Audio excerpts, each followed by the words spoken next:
Welcome to the Racket Hive Podcast, your go-to show for all things badminton. I'm your host, Dylan Lam, and today we're joined by an incredible guest, Hope Warner. At just 23 years old, Hope has already achieved an impressive list of accomplishments in badminton. She's a retired professional player, an 8-time junior national champion, the U17 European Mixed Doubles champion, and a Luxembourg International Series women's doubles winner. Most recently, she was the runner-up in mixed doubles and women's doubles at the 2023 National Championships. In this episode, we'll dive into Hope's journey from competing at the highest level to transitioning into life beyond professional badminton. We'll also explore her perspectives on coaching, competition, and what it takes to succeed in the sport. Whether you're an aspiring athlete, coach, or badminton enthusiast, this episode is packed with inspiration and insights. Let's get started. How are you, Hope? Yes, I'm good, thank you. I'm good. Yeah, sunny day here in Cornwall, so it's beautiful. Good. I just literally come back from Cornwall. I mean, it was amazing. We are part of the National Trust, and that's why going on to Cornwall is like the best thing to do. I love Cornwall. Yeah. Anyway, so Hope, you had an incredible career from such a young age. How did you first get into badminton? When did you realize it could be something more than just a hobby? Yeah, so both my parents played sport, and they wanted to get me in from a young age. You know, it doesn't really matter what that was. So I played tennis actually first. Well, at the same time, I was more serious in tennis for a few years, not long.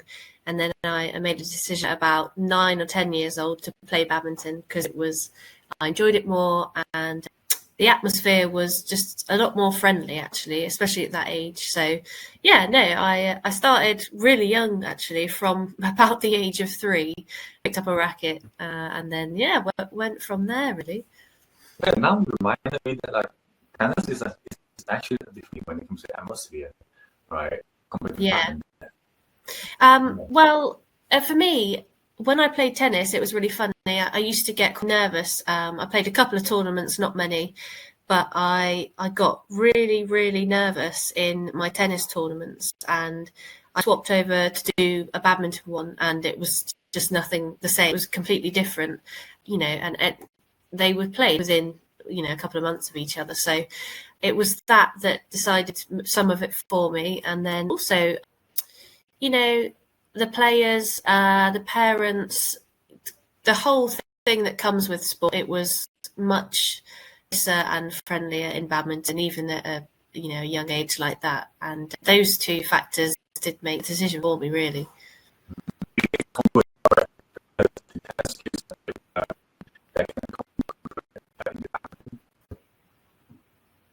Sorry, I didn't quite catch that. You were breaking up a bit.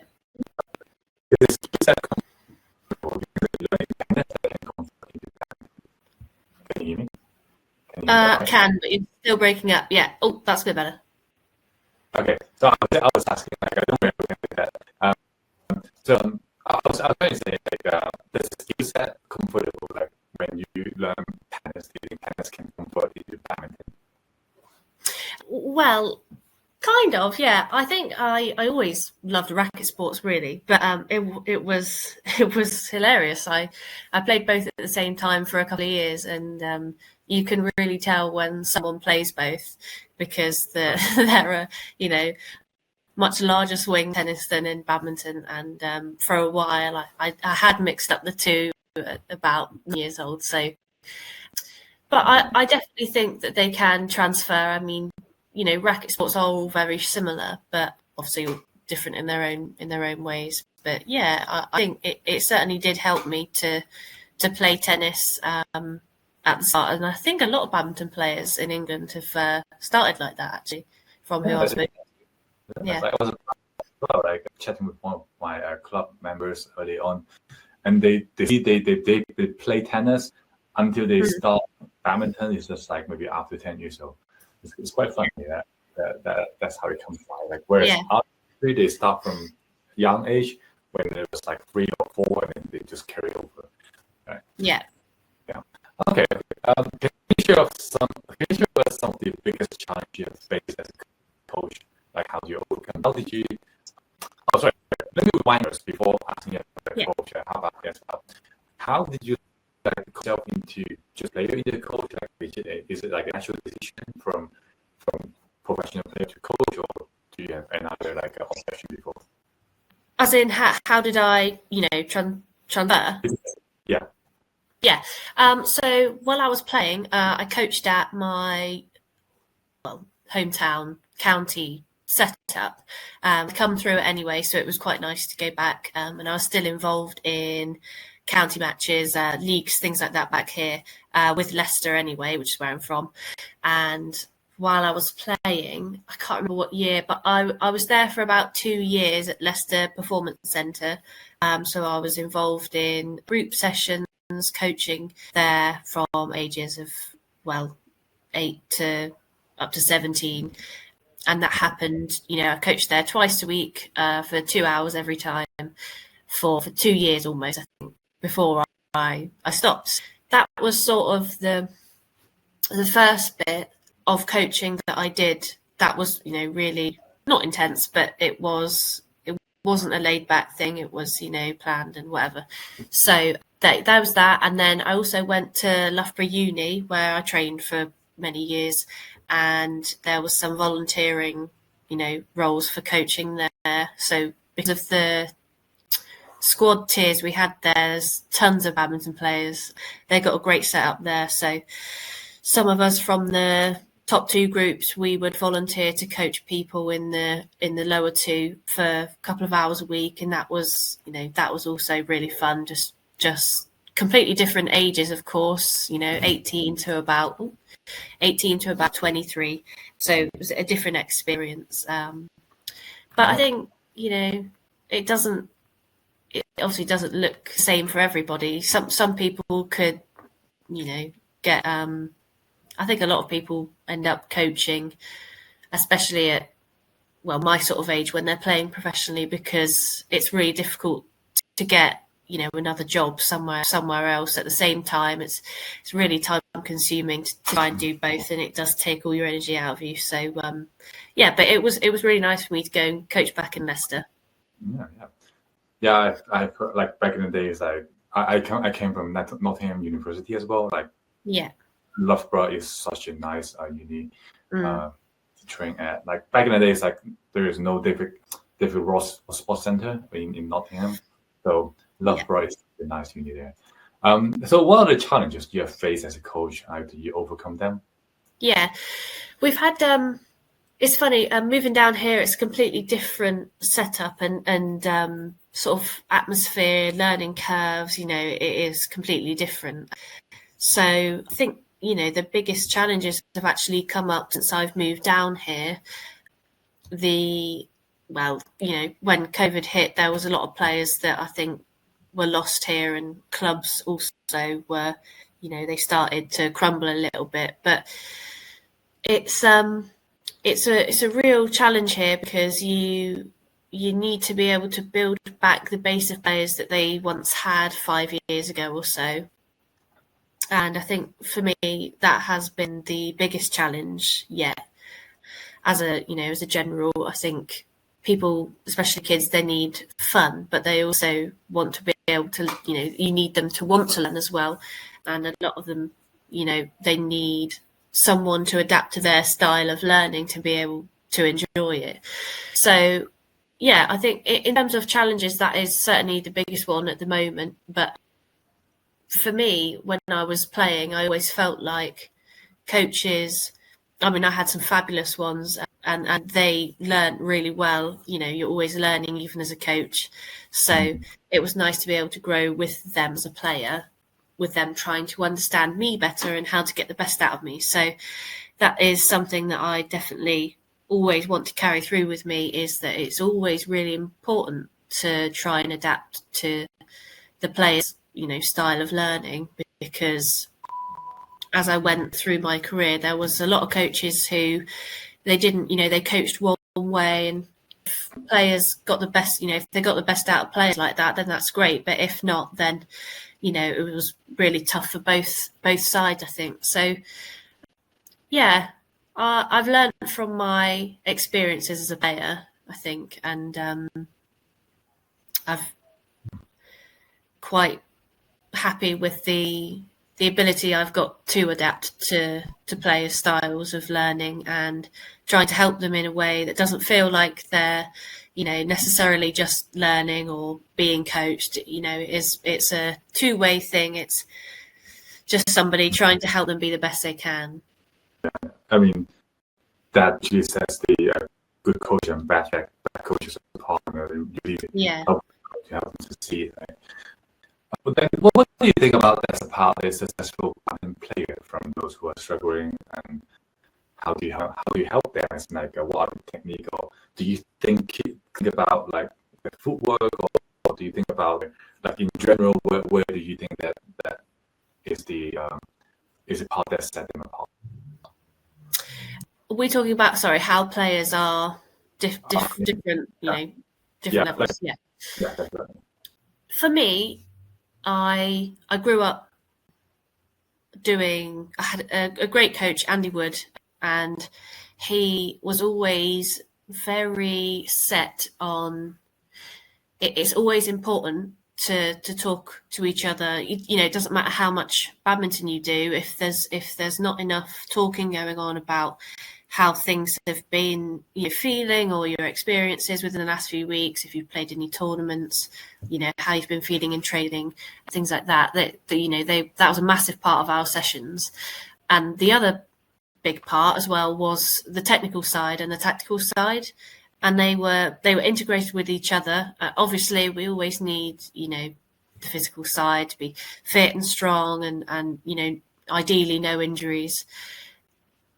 And obviously physical, stamina, things like this. And you need to be able to have a technical base there that's good enough, obviously, to build upon. But for me, I think going through the system as a player and now seeing it from the outside, it really does stand out to me how we need to be so aware tactically on court to be able to have the skills as well to adapt. So yes, I've spoken about adapting as a coach, but as a player, if you can adapt to any situation, for me, that is really important. And coming down here, there's been a lot of players who have said that they've never really been introduced or spoken to enough about that side of the game. A lot of coaches will focus on the physical side of things, and for me, neglect that side of mental and tactical things. So there's a lot of players. Yeah, there's a lot of players out there whose strengths are speed and power and strength, but they haven't been taught enough, and obviously that's not their fault at all. Haven't been taught enough about that skill or the reading side of the game, which I was introduced to at an extremely early age. Right. Yeah, badminton is definitely it's not only like physically demanding, but it's mentally as well. So what technique did you use to stay focused and calm during a high pressure matches? Yeah.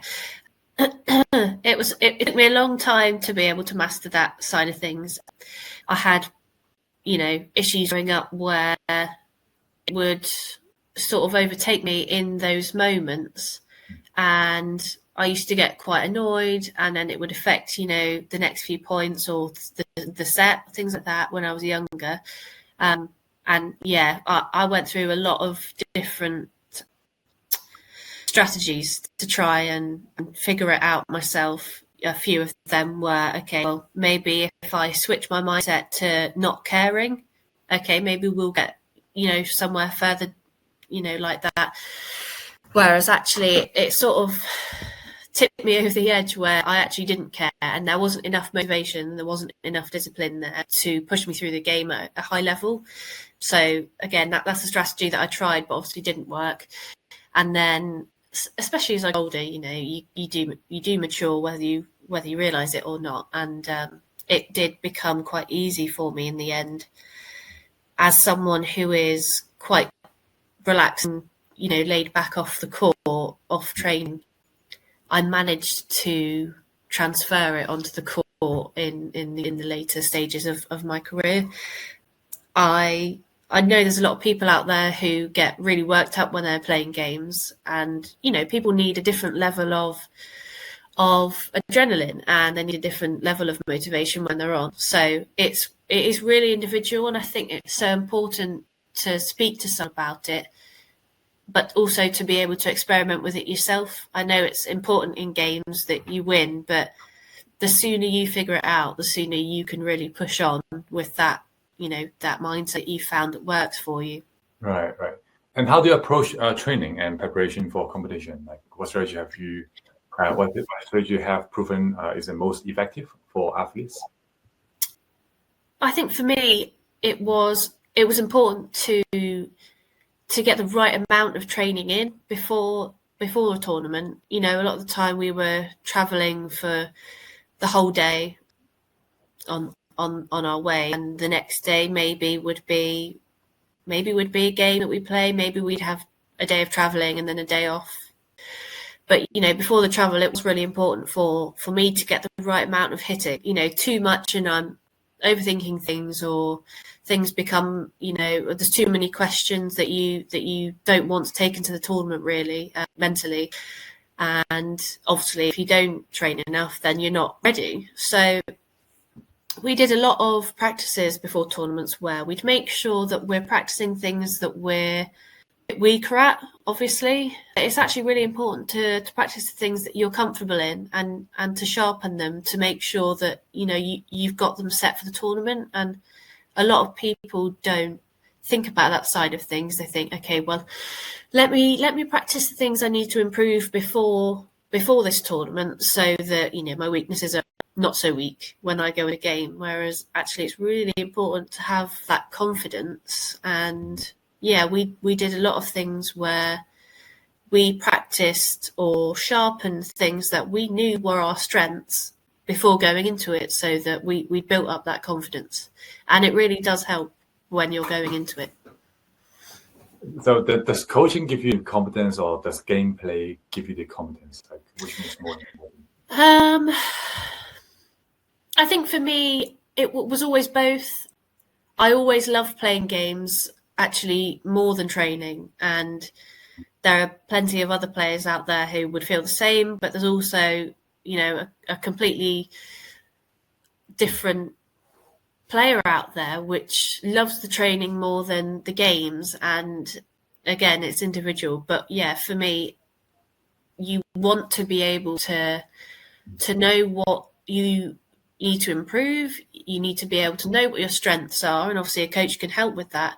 And at the same time, you want to be able to put that into match play so that you can practice it in a real situation, because they are, some things are hard to simulate, like pressure and playing people from different country, or playing a large arena, or on a massive stage. And it's almost impossible to simulate that in training. But if you can go as far as to try and practice the pressure situations, start from 20 all, don't start from love all, you start from 20 all, and then it's 2 points, or it's setting.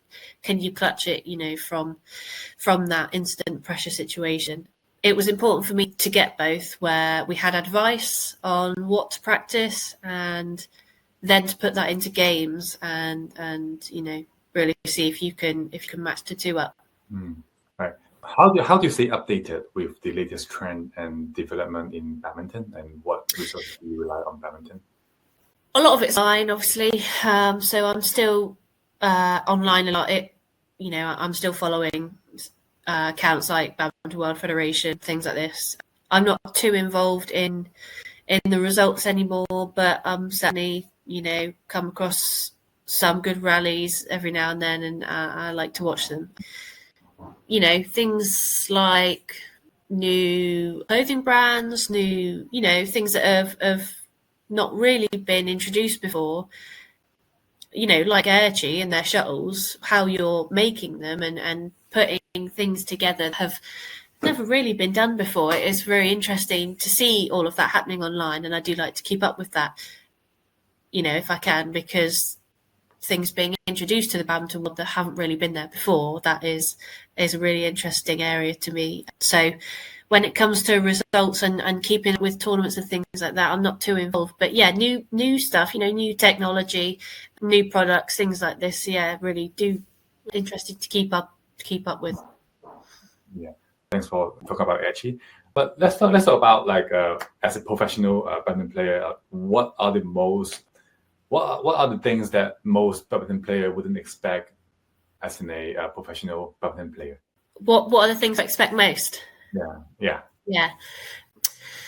That's a good question. There's a lot that comes with it, I think, especially the mental side. And for me, I think as well, seeing other people's experiences in different situations as well, because being at Loughborough, you see a lot of other people's perspectives. It's not somewhere like a national centre where you're all in the same situation. It's you see loads of different ones, which was actually really good for me, I think, to see, because you can put yourself in a realistic kind of point of view. Whereas I think a lot of the time you can really get caught up in where you are as a player, and it's quite hard to remove yourself from that sort of environment. So, for example, when I used to go to tournaments sometimes, and it was either it felt like life or death winning a match, whether that it's in the first round or it's in the quarters or semis or anything like that.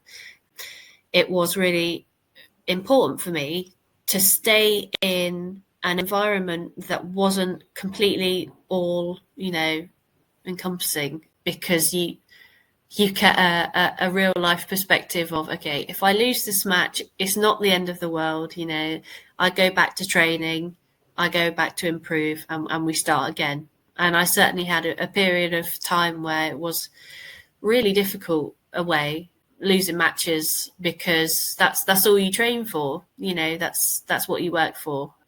So yeah, I think for me it may look like a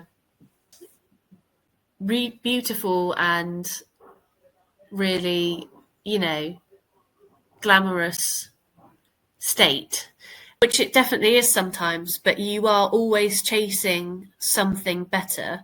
And I think that's what I also try and implement as a coach, is that we give the players enough recognition for what they're doing, because I think as a player I needed that from people, from my coaches. And a lot of the time you improve on something, it gets better, and then it's okay, right, move on to the next thing. And I think it's important for players to be able to take that moment, if they're not getting that recognition from anybody else, that they sit down and they tell themselves that they've done really well, and give them a pat on the back for what they've done, because that was something I certainly experienced throughout my entire career. So yeah. Right. For badminton player listening to this podcast right now, like what are the one tips or practice technique that you think would help them elevate their game right now? Like one for intermediate and one for say advanced. Like, could you give us two? Yeah. Let's go with for any intermediate players out there, I would probably say, I'm going to go back to my original statement and talk about the tactical side of the game and the skill set that they currently have. And I think what helped me a lot was looking outside the box for training. So what kind of shots or play styles can you implement that actually they seem obvious but they're really effective? And I've done many practices with people over the last year or so where they feel like they're sort of learning badminton again, and they felt like they knew when actually now they don't feel like they do, because they've been taught one thing one way. And for me, I do really think it's important to play with your personality. So, whether you're a really upbeat person on and off court, it's important to play like that. For someone like me who's a bit more laid back and relaxed, I did play like that, for the most part in my matches when I was in my career, and it sort of shows in your style of play and what skills you possess. So, since becoming a coach, I think it is really important for somebody to embrace their own off-court personality and not be a different person when they're training or when they're playing matches, because it's actually really beneficial to play like that. It comes out in the style of play, and you do get your own sense of, who you are as a person still on the court, as opposed to a badminton player. So I think that would apply for any players out there of any level. And the skill side and the tactical side of things, they are difficult to simulate when you're, not in a tournament. But I do think there are certainly ways of doing it. And if they can find a way to do that, I think it would really benefit people. Right. Okay. So that applies to the advanced player as well. Yeah. Finding your style, something like that. Yeah. Right. Cool. Okay. Some fun question maybe. Did you have any pre-match rituals or superstition before stepping into the court? For me, I don't think so. I always made sure that I wasn't actually too involved in the hall and in the gameplay before my match. So a lot of the times I used to try and be in the hall, watching maybe some other matches before I would go on. Maybe, I'm second game on next or something like this. And I would always make sure that I remove myself from that setting for, a good 10, 20 minutes before I play, so that I am really thinking about me and I'm not worried about, what's going on over on that match, or that looks a bit stressful, and getting really involved with all of that sort of stuff. So not so much any superstitions or rituals, but definitely made sure that I took my own time out of the hall. That's good tips. I was watching Olympics early on, someone was having their airport on the whole time, whether the camera is filming them. But it's all about the me time before the match. Relax. Yeah, absolutely. Yeah. Looking back at your career, what has been your favorite moment or memory on the badminton court? I would say that there's got to be two, and for me that was the under-17 Europeans for the mixed, because I don't think in any world I expected to go out there and win at that age, especially that tournament. So we'd had a team event, a couple of days before the individual started, and we didn't play too well. We lost to Turkey in the semi-finals as a team, and we got a bronze, but we lost our mixed match, and we didn't play too great. So it was a bit of a reset needed afterwards to try and go in with a fresh mind. And we managed to do it somehow. But, if you told me before that tournament that we would have gone out to win, I would never have believed you. Always go in with a positive mindset and trying to be optimistic. But it was a real, lovely surprise to win that. So that was my first. And then I think my second would have to be the Luxembourg IS doubles win. At the time, I was playing with my best friend off court as well, so that was lovely to share. And we'd had some fairly easy matches to begin with, and as soon as it got into about, I think it was the semi-finals, we had some real battles from the semis, to right to the end of the final. And it was a real slog and mentally absolutely exhausting in the semi and final. We played some Indonesians and they were much younger than us, but they were good. But it was I think it was a real achievement for us as a pair,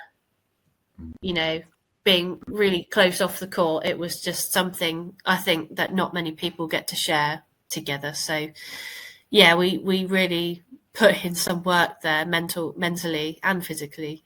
And that's got to be my second, I think. such a beautiful story. Like you got a best man, you got like achievement, and then you got like team culture, fostering like sportsmanship, like at first. Such a nice story there. What advice would you give to young, aspiring badminton player and coaches who just getting started? If there are any coaches out there who are just starting, I would, again, go back to my point of just being able to adapt to the players that they're coaching or have started coaching. And as coaches, I've not been coaching for very long, and obviously I'm not very old, but there's always things we can learn more of, and we don't know everything. So when I was a player, I used to have to ask questions all the time, because a lot of my motivation and discipline for practices came from knowing what they're going to be used for and what situations and why we're doing it, things like this. I've got plenty of players down here who ask many questions because they're, the same as me. And I'm always happy to answer all of them. And I think I had a couple of coaches who were exactly like that, and it did really help. And then as time went on, we were sort of told to just get on with it a bit more. And I think I really benefited from somebody being happy to answer any question I had, no matter if it sounded a bit stupid or a bit, ridiculous or anything like that. For any coaches that are just starting out, I think to be able to adapt to other players and answer questions, even if you're not sure yourself, then it's a really great thing to be able to have. And any players that are just starting out, or maybe, they're a bit into their journey and they're looking to go upwards. For me, it's about not being afraid to play your favorite way, your best way. There's nothing that you can do really at a young age that is wrong. It's all part of the learning experience, and there are a lot of mistakes that juniors make, the same mistakes we all make when we're younger and we're players. So the sooner you make those mistakes, the sooner you'll be on your way to becoming a great badminton player. And there's not too many. You can never make too many mistakes, especially at that age. So I would really say don't get too caught up in the improving bit. It's important, but they need to be able to have fun as well, and that's the main point for me. Thank you for that. Learning from mistake and learning from mistake together, like teach us together, in the future. To sharpen us together in the future.